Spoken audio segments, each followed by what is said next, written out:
ايوه السلام عليكم.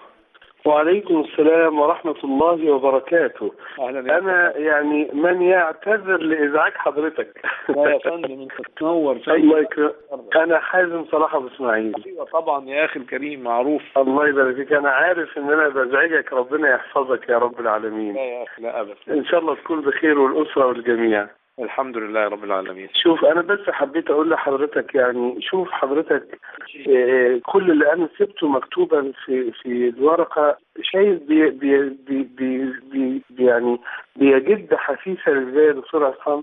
يعني شايف حضرتك ميدان التحرير دلوقتي 3-4 ساعات بيضربوا في بعض، وهناك الكربة الأسبوع اللي فات وادي ميدان التحرير وجنبان جامع محمود وموضوع أحمد شفيق وموضوع النصارى وبدأت نقطة بعثرة الناس. يعني الوضع مش هيفضل أيام ولا أسبوع ولا أسبوعين بالصورة المحتشدة أو إن الناس على التمزيق يجري على قدم وساق. أنا أخشى.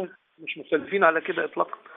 احنا مش مختلفين على هذا، ان في ثورة مضادة وفي ناس هتقعد تعمل هذا وهتعمل كل هذا. هذا شيء لا يختلف عليه أحد.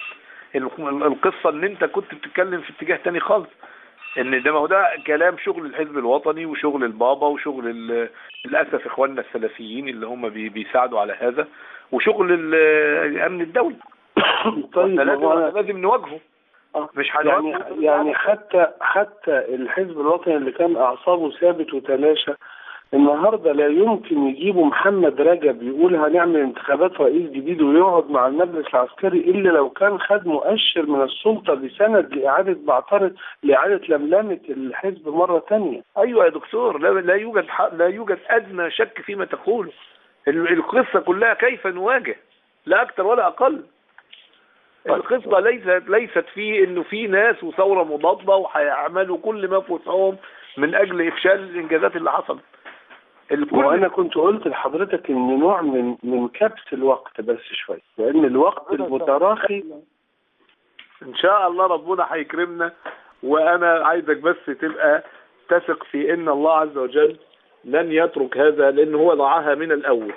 احنا بنجتهد وبنعمل ما علينا، لكن التوفيق كله من الله سبحانه وتعالى.